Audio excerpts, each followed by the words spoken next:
Good afternoon, everybody. Hi. Starting early. Always like to keep you all on your toes. I have a little bit of a heart out today, guys, so I'll try to get through as many of you can, but I'm going to be mindful of the time.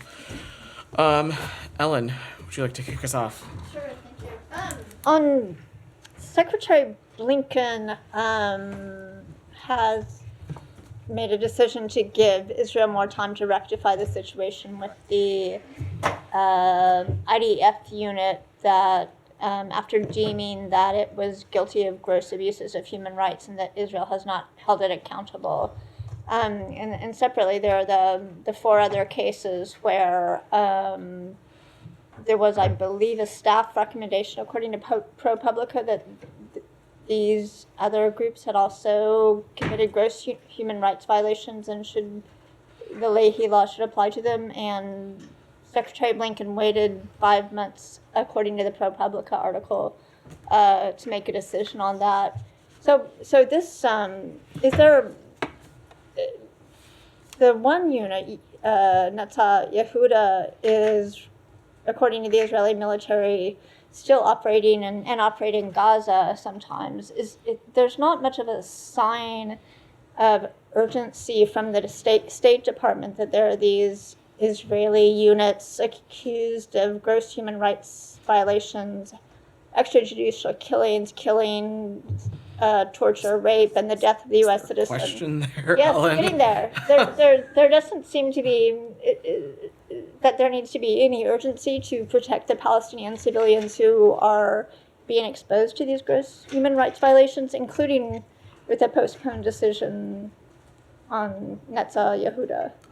So to take a step back, I take it you are referring to some of the things that were publicly reported at the tail end of last week in reference to some correspondence that the secretary had with congressional leadership. Is that Yes. what you're referring Yes. to? Okay. So I think it's important that we take a little bit of a step back here. First, when it comes to the Leahy law, we have a careful and very deliberate process when it comes to implementing the Leahy law. And I want to reiterate what you've heard me, the secretary, Matt, and others say before, which is that the same standards when it comes to the the same standards of the application of this law applies to every country that receives U.S. security assistance. What I can say in terms of where the process is right now is that after a careful process, we found 5 Israeli units responsible for individual incidents of gross violations of human rights. All of these were incidents much before October 7th, and none took place in Gaza. 4 of these units have effectively remediated these violations, which is what we expect partners to do. It is consistent with what we expect all countries whom we have a security relationship with. For a remaining unit, we continue to be in consultations and engagements with the government of Israel. They have submitted additional information as it pertains to that unit, and we're continuing to have those conversations, consistent with the memorandum of understanding that we have with the government of Israel that was entered into in 2021. When conclusions are made under actions that fall under the auspices of the Foreign Assistance Act, we are required to consult with officials from the government of Israel, and that is ongoing. We are engaging with them in a process, and we will make an ultimate decision when it comes to that unit when that process is complete. I would also just want to note that the remediation standard is consistent, and it is the same for all countries. And what we ask of host governments in that situation is effective steps being taken consistent within their processes and systems to bring respective parties to justice. So as it relates to the process here, that's all the update that I have for now, but we're going to continue to engage with the government on that, and we will have more to share, I'm sure, at some point in the future. There doesn't seem to be a sense of urgency in the meantime. the concern for Palestinian civilians exposed to these units, it doesn't factor into the time. Let me just, I would 100% dispute the premise of that question. This is a deliberate process. It is a detail-oriented process. It is a rigorous process. It is easy to sometimes want things to happen as quickly as possible, but it is more important to ensure that these processes are happening in the most robust and rigorous way possible, because we are ultimately dealing with facts, and we want to make sure that we can follow the facts and make sure that we are appropriately engaging with appropriate stakeholders, including in this case the government of Israel. There is a clear process on this that we intend to follow, and that is the same process for determining these things, the standards of which are consistent with all countries. Go ahead, Kylie. I just want to follow up on what you've been saying about the standard, being a typical process that you follow, and remediation, being standard across the board. So what is the remediation standard here? How long are So you that's going? the point that I was making, is that the standard of remediation is that these respective countries take effective steps to hold the accountable party to justice, and that is different on a country by country basis. I'm not going to be prescriptive of that on here, including in this incident, but it is. I'm sorry, but then it's not a standard if you're saying it's different on a country by country basis. It's a standard in the sense that we expect to see remediation in, but each country in which we have a security relationship is different. There are different protocols and procedures in place in those respective countries, and those respective countries can speak to what accountability measures they have within their systems. I'm not a spokesperson for those components. So you won't speak to what the process you're expecting to play out here is, how long you're giving Correct. Israel for remediation of this Absolutely. unit. I'm not going to get into that beyond saying that we are engaging with the government of Israel on these things, and I'm sure we'll have more to share in the time ahead. And then the secretary said 10 days ago that a determination on the Leahy front with Israel had been made and that we would see results. So I'm wondering if the determination that he made 10 days ago is this determination that you guys are now making public, or if that changed due to engagements with Israelis. What we were talking about was the gross violations of human rights. As it relates to this one particular unit, I will say that this process continues to be ongoing, given this additional information that we're engaging with the government of Israel, consistent with the memorandum of understanding that we have with them.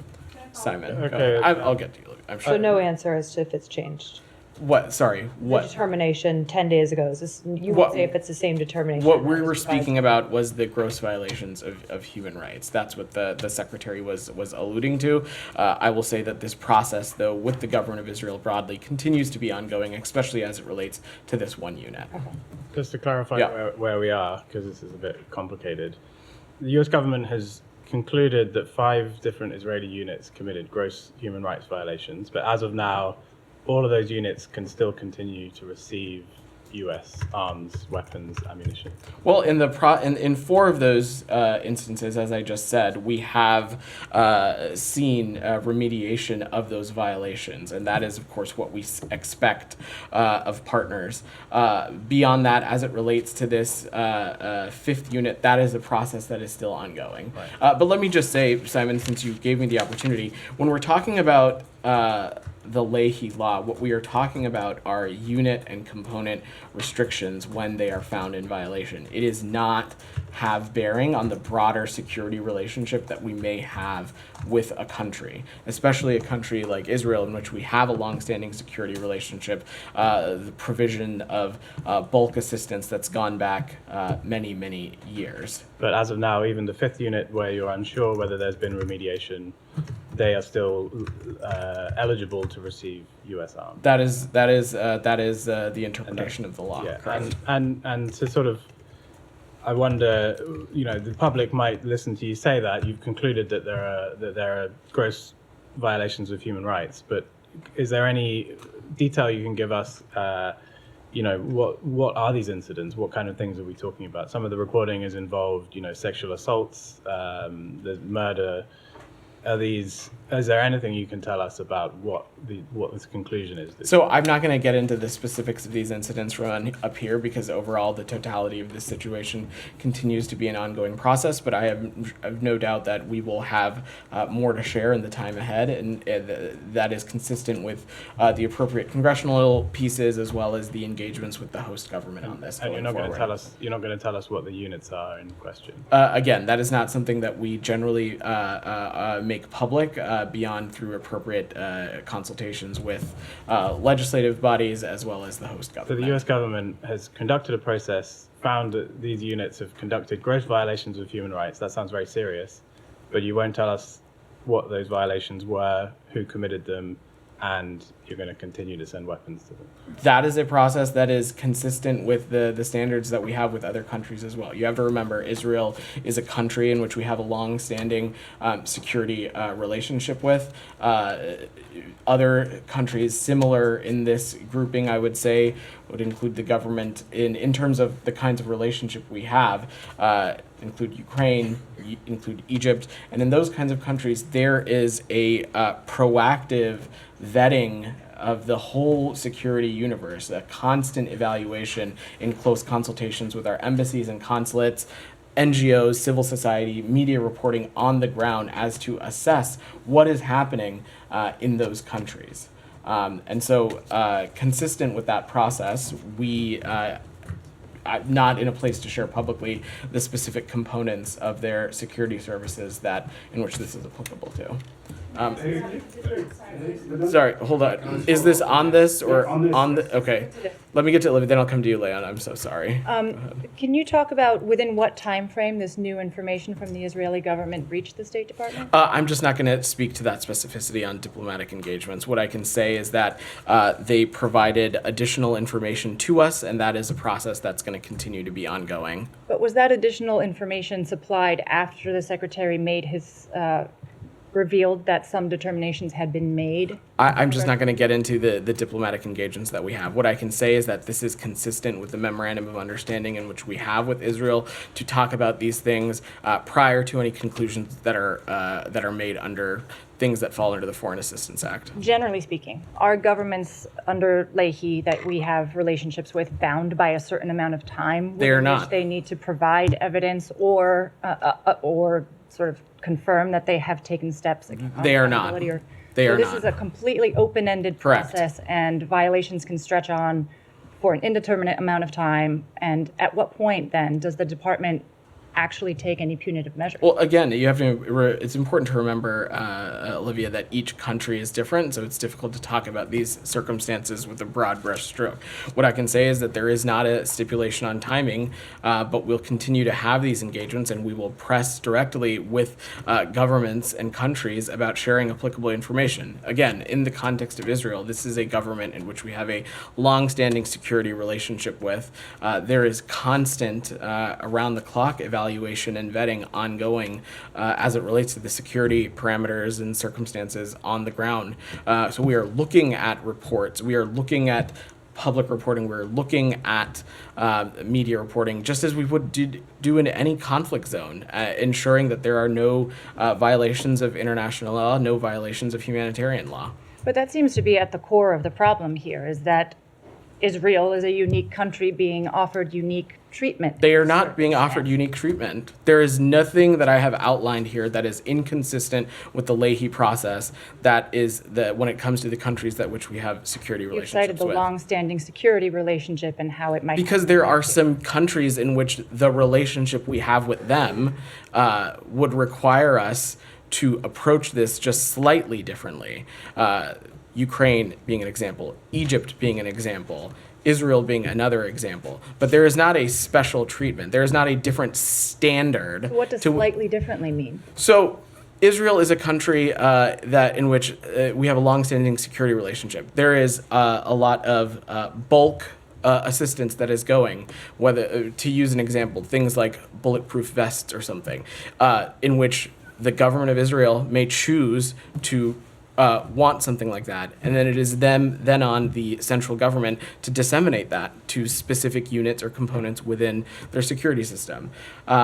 So For countries in which we have that kind of longstanding deep relationship, in Israel's case, it's called the Israel Lehi Vetting Forum, there is around the clock, proactive, constant vetting and evaluation of the circumstances that are on the ground to assess whether there are whether there are violations of international humanitarian law, violations of international law. That is a process that is ongoing. There is no such thing as special treatment or double standards here. The standards of the Lehi law are applied consistently to all countries. Now, in some countries, like the ones that I stipulated, the security relationship is such as that there is this additional forum vehicle, but that is not a double standard or any kind of special treatment. I want to defer to my colleagues with it just seems hard to countenance. There's no double standard with this is a special arrangement and set of circumstances. It's not a special arrangement. The standards of which are in fact, it is taking a closer look at the situations on the ground. It's not a double standard. The standards are the same. It is a forum created to allow for the for an assessment that is comparable to the kind of security relationship that we have with that particular country. Israel is not the only one in which this model exists. My last question on this is that does the State Department believe that actually taking punitive measures under Lehi in this instance with regard to this one unit would somehow damage diplomatic relations with Israel? I'm not going to get ahead of that process, Olivia, and we would certainly hope not, because throughout this whole process, we have been clear-eyed and consistent. You've heard the Secretary, you've heard the President, you've heard me, you've heard Matt, that throughout the course of this conflict, we have reiterated our unwavering commitment to Israel's security. That was true then, and it is true now. And Lehi is unit specific. It is not a bearing on the broader security relationship that we have with that particular country. I will also note that this continues to be an ongoing process, and if at any point remediation efforts or things like that are found to be inconsistent with the standards that we find, there of course will be a restriction on applicable U.S. assistance. We intend to be an administration that's going to follow the law as prescribed. Tom. Oh, sorry. Let me go to Leon because he's had his hand up. Then I'll come to you. Said, of course you're going to get a question. Has there ever been a briefing where you've not gotten a question on this issue? Leon. Thank you. We agree that all this is pre-October 7 and involves the West Bank, abuses in the West Bank, okay? So quite a while ago, I don't know exactly how long, depending on which of the units you're talking about, but I find it a little bit strange that in 4 of those units, they have remediary, corrections that they did, and you accept that, evidently.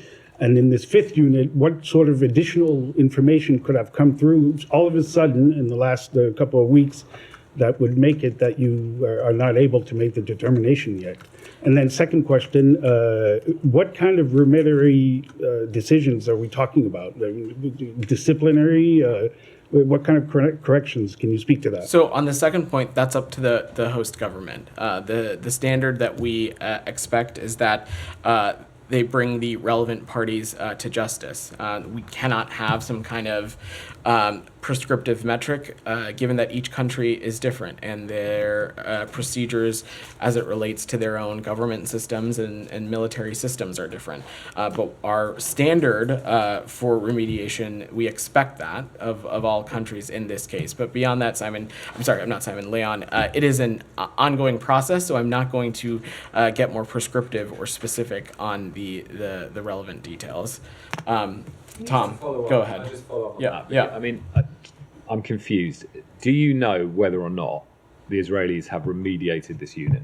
That is essentially what we are engaging with them on as it relates to this. Again, I can say that in these 5 individual incidents of gross violations of human rights, or for 4 of these units, they have effectively remediated those violations, which is, again, something we expect and want from the countries that which we have security relationships with. It's what we expect of our partners. As it relates to this remaining unit, the government of Israel has submitted a additional information. We are currently reviewing it, which is consistent with the memorandum of understanding we have with them.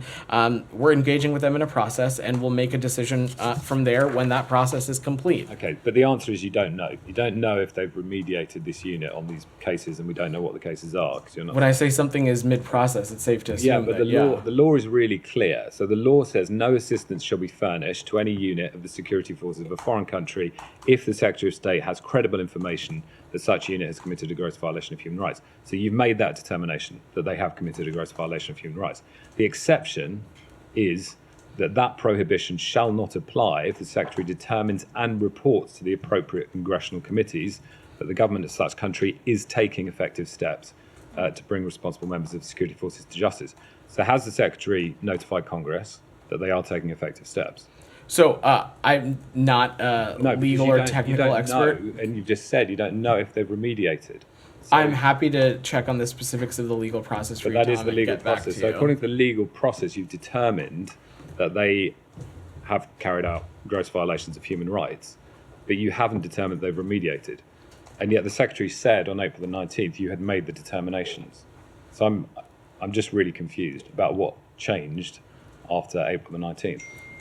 As I was pretty clear, what I shared was that the government of Israel has shared additional information with us, and we're That, according to the law, that is not an effective remediation. So at the moment, you have a situation where you have determined there is a gross violation, but you don't have remediation.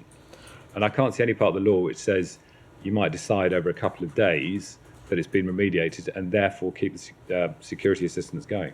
So, like I said, this is an ongoing process. I'm not going to speak to it more specifically, but consistent with the memorandum of understanding that we have with the government of Israel, we are engaging with them, consulting with them as it relates to not just this broader process, but additional information that they've shared, and we'll have more to share in the time ahead. Saeed, go ahead. Bidan. By the way, can you share with us the outcome of the investigation of the death of Amr Asad that actually died while in custody with this unit, Nitzay Ouda? Do we know what was the outcome of that investigation? I don't have any specifics. Could to you? that right Could now. you? I'm look happy into to it? check Yeah, for you. please. Saeed. Thank you. Yeah. The other thing is, it seems that Israel has rebuked the United States call or your call the other day for investigating the mass grave, the mass burial, and all these things. Do you have any comment on that? So, Saeed, there's been some, and if you'll allow me a quick second, I don't have, sure I just have the right thing here. As it relates to this site, the IDF has been pretty public in that in its search for Israeli hostages, they uncovered graves in the area where Palestinians had previously buried their dead. Excavated. There Excavated, yeah. has been some pretty consistent public reporting dating back to January that is an area that Palestinians had to bury some bodies, but the IDF can speak more specifically about that process. But you heard me speak to this, you heard the National Security Advisor say, and consistently across this administration, I'd say that the facts matter, and of course, if there is any kind of inconsistency, that needs to be looked into. But I believe that the IDF has spoken publicly about what this is and what this isn't. Okay, so you accept their answer. I mean, their answer was, we did not do that, we don't do this. I mean, that was, and they consider the matter to be over. Do you consider the matter to be over? Saeed, I just said if there are in fact any inconsistencies, then that should be looked into. But based on even just the public reporting, the IDF has been clear about what this is and what this isn't. That being said, we engage with the government of Israel and the IDF around the clock. This is something we'll continue to discuss with them if we need to raise any further issues. Okay, a couple more questions, if you allow me. It has been reported that the U.S. is working with Israel to prevent any kind of ICC warrant of arrest of Israeli Prime Minister Benjamin Netanyahu. Are you aware of that? Is that true? Can you confirm that?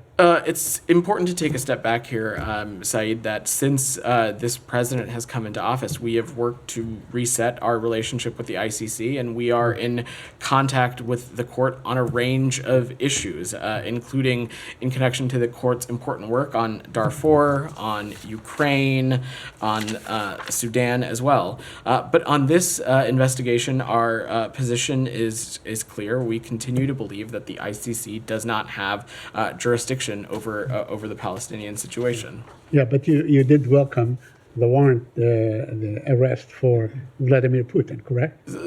I mean, you welcomed it. I'm just asking you. Said these are two very different. First of all, I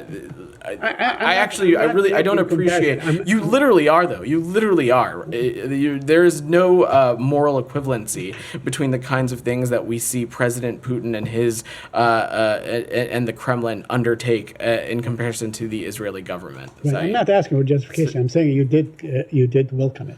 Right. This is also not the ICC, as you know, is not. We are not party to the Rome Statute. That's true. Let me ask you one last question on the Saudi trip, on the Secretary's trip to Saudi Arabia.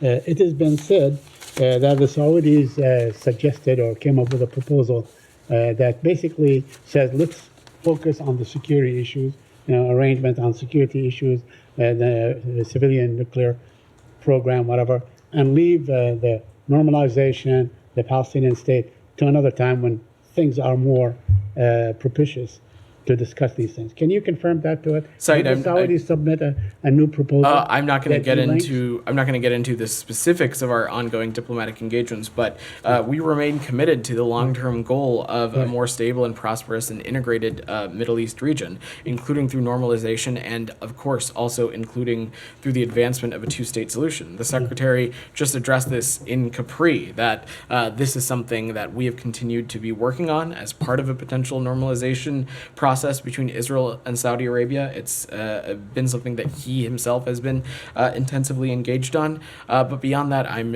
we'll just defer to our Saudi partners to speak Yeah, to as that. far as you know, there's been no proposal delinking these issues and focusing on the security issue versus the Palestinian normalization issue. Said, we think that an integrated Middle East region should include normalization between Israel and Saudi Arabia, but also the advancement of a two-state solution as well.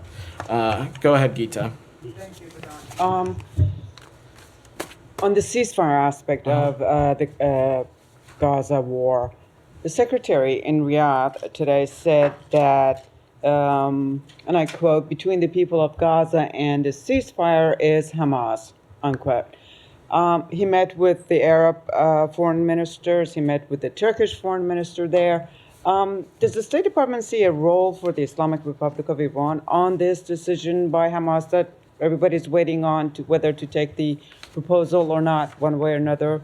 I cannot think of any actions in the past, I don't know how many years, that the Iranian regime has taken that one that has actually been beneficial to the Palestinian people. What I would just say broadly, any country is welcome to play a positive role, but actions speak louder than words. And when it comes to the actions of the Iranian regime, the track record is pretty clear. They continue to be one of the largest exporters of terrorism. They continue to be a backer and funder of groups that have been focused on destabilizing and bringing violence to the region.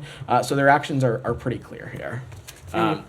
Go ahead in the back. Yeah. Thank you very much. On Friday, State Department strongly commended the attack on the Khormor gas field in Kurdistan. But my question is, how the United States can protect Kurdistan region from militia groups where there is also U.S. investment in the region? So we do strongly condemn the attack on the Khormor gas field, and we offer condolences to the families of those who were killed, and we wish for quick recovery of those who were injured. And as we've said previously, attacks like this on civilian infrastructure, they're an affront to Iraqi sovereignty. Go ahead, Sam. Yeah, thank you. Let me try to approach the whole Leahy Law thing in one or two different ways. You say that U.S. law is applied systematically throughout. Does Israel have nuclear weapons? Because there's U.S. law that says that there should be a funding cutoff under the Arms Export Control Act and the Glenn-Symington amendments that says that there shouldn't be aid to nuclear proliferators. And Israel is a damn sure nuclear proliferator.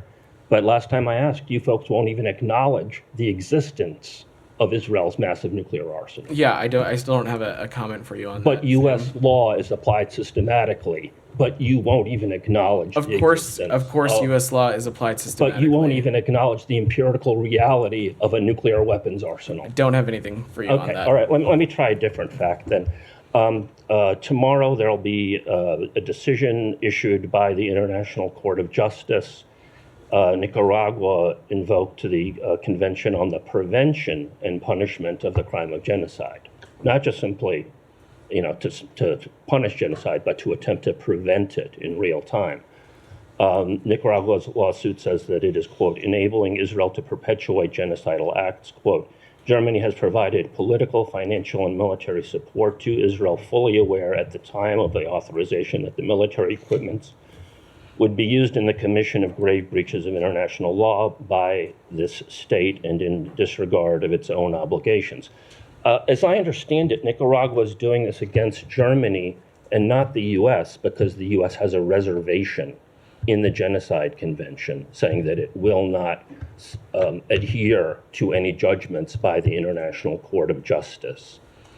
But it doesn't have to invoke that. My question to you is, would the United States invoke that? Or if a state wanted to go to the international court, will the United States actually adhere to international law and say, we will not invoke this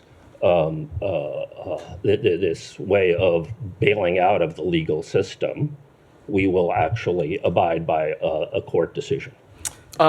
Sam, let me say a couple of things there. First, we've been incredibly clear on this, dating back to a number of months, that we find allegations of genocide in this current ongoing conflict in Gaza to continue to be unfounded. That was the case previously when similar matters were brought before the ICJ, and that continues to be the case. And let me just say, when it comes to our partners in Germany, they share our convergence on the importance of doing everything we can to make sure hostages are released, to make sure that there is more humanitarian aid going into Gaza, and that everything can be done possible to make sure that this conflict ends as quickly as we can. But I'm not asking you for your alleged assessment. I'm asking you, will you adhere to a court ruling from the I'm just World not going to Court? engage in hypotheticals, Sam. No, it's Go not ahead, a Ellen. hypothetical. Ellen. It's a, will you adhere?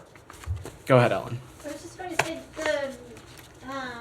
Secretary Blinken himself has made clear that there's not remediation by this unit. The letter to the House Speaker says that Blinken will work to identify steps to get Israel on a path of remediation for this unit. And as my colleague here pointed out, that's not in the Leahy Law. The Leahy Law doesn't say you can enter negotiations to try to bring a country into I would not mediation. call it negotiations. We are engaging with the government of Israel on facts and on information that is consistent with the memorandum of understanding that we have with them. I think it's also important to remember we want to see remediation when it comes to our partners and countries in which we have longstanding security partnerships with.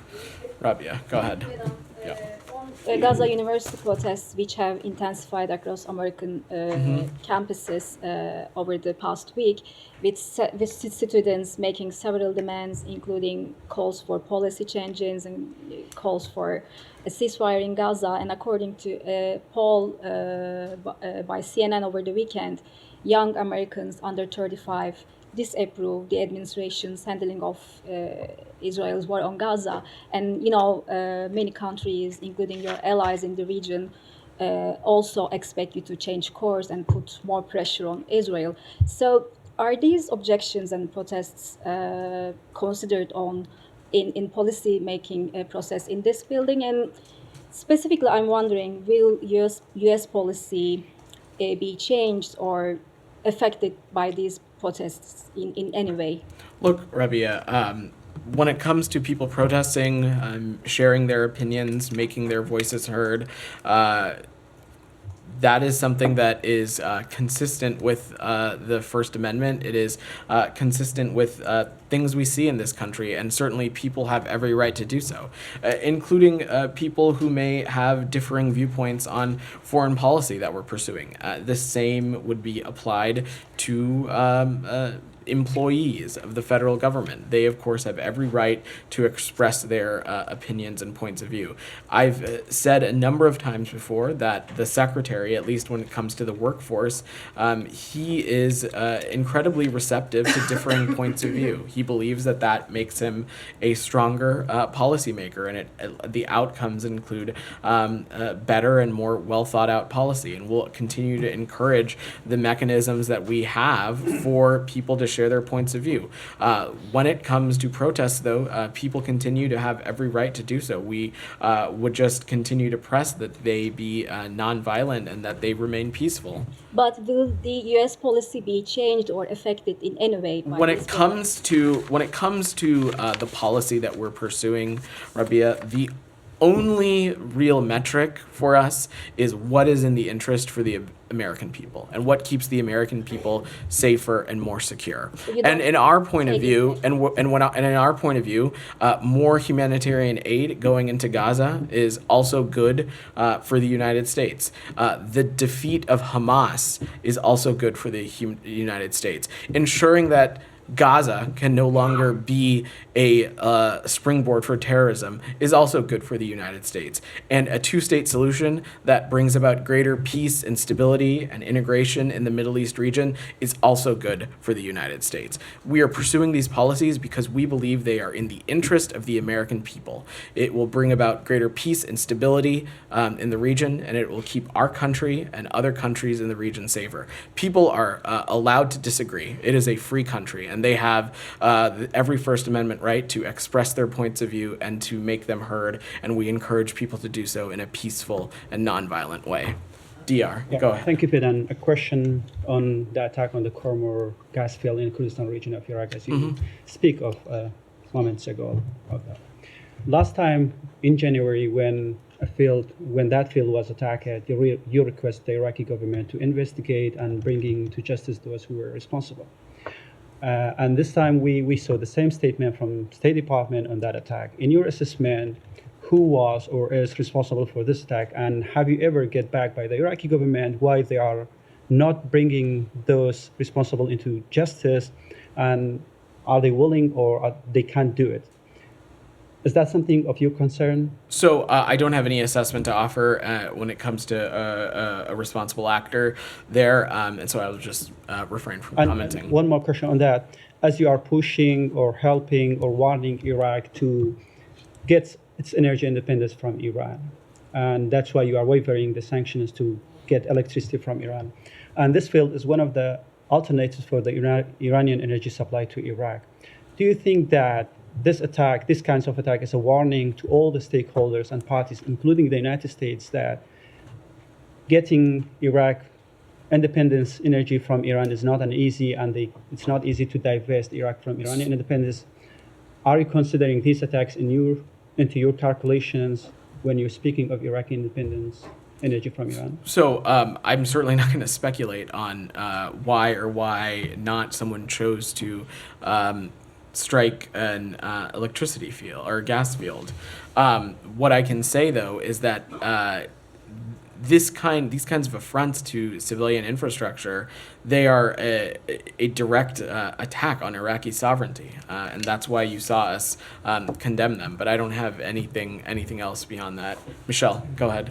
On the normalization between Israel and Saudi Arabia, Secretary Blinken said that we're getting close to an agreement on bilateral things.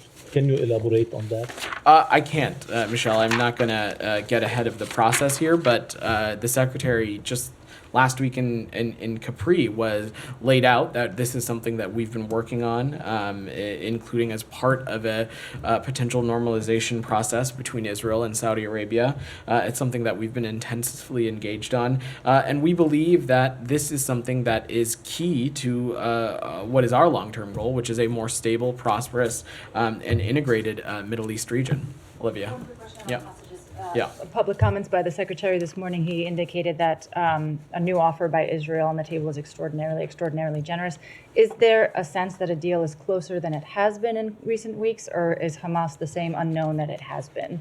So our hope is that of course, that some kind of progress can be made. We remain committed to reaching a deal for an immediate ceasefire that secures the release of hostages and takes some additional steps for the surge of humanitarian aid. To echo the Secretary, a generous deal has been put on the table, and it's now on Hamas to accept the deal.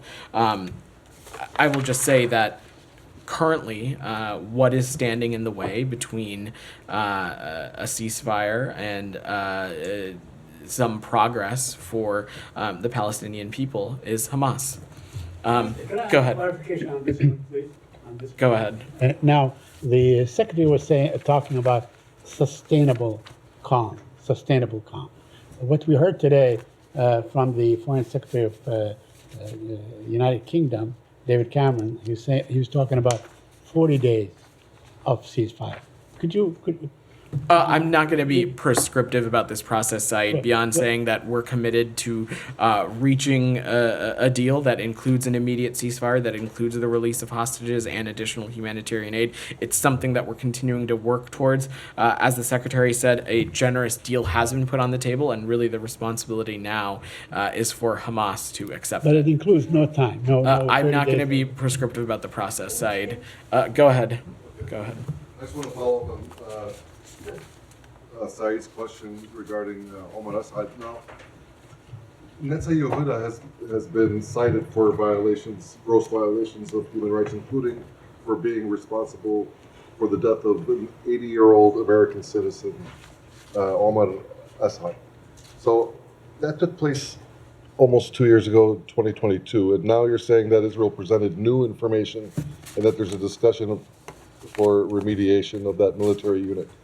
What kind of new information, provided almost 2 years later, could make the family of Omar Assad, an American citizen, feel like they've received any kind of justice?